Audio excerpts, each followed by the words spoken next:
boy with autism is dead after drowning in a Jacksonville retention pond last month. Police say it happened.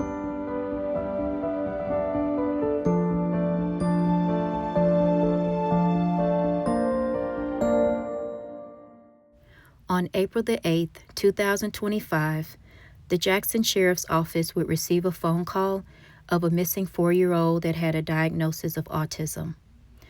Now, as you can see, they swiftly began to locate him as quickly as possible. It was less than 8 minutes.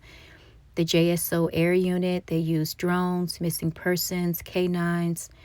I think they did a really good job with their swift action. But unfortunately, the 4-year-old with autism would accidentally drown in the Baymeadows retention pond not too far from his home. And as you can see, children with autism are 160 times more likely to drown, and 50% of children with autism wander.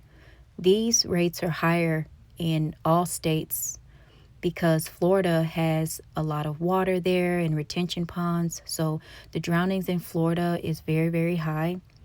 Everyone in the community is expressing their condolences.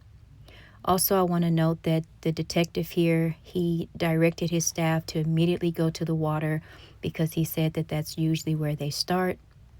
This is a very sad and tragic situation that the little boy, ultimately succumbed to his injuries, although he was rushed to the hospital and swift action was taken. Yeah, this happened last night, and News4 Jax reporter Aaron Farrar is live this morning. And Aaron, police do not know the circumstances that led up to this boy wandering away from home. That's a part of their investigation right now. Where we are right now, there are several different retention ponds in this area, just like the one right behind me. JSO says the little boy drowned in one that is actually far back this way in a private property. This is the closest that we can get to this area. This is Baymeadows Circle and Meadowwalk Lane. The pond that he drowned in was less than 1,000 feet away from where he lived. JSO says it got the call about that 4-year-old boy with autism who disappeared around 5:30 last night. A search for him started in less than 8 minutes from police getting that call. JSO says an air unit, a drone unit, missing persons unit, and even canine units were a part of looking for that boy. Around 6:52, so just before 7 o'clock, police say the canine unit started a track that ended up leading to a retention pond where that boy was found. The boy was taken to a hospital where he died.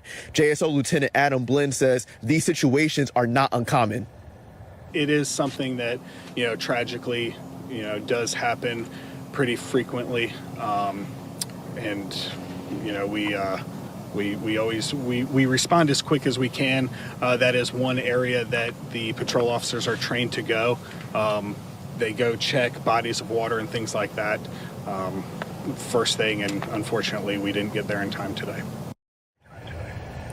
For some perspective, according to the Autism Society of Florida, children with autism are 160 times more likely to drown compared to their peers. 50% of children with autism wander, with nearly all of them gravitating toward water. Coming up on the rest of the morning show, throughout the course of this morning show, I'll break down some safety recommendations and resources available to people so that possibly situations like this can be prevented from happening in the future.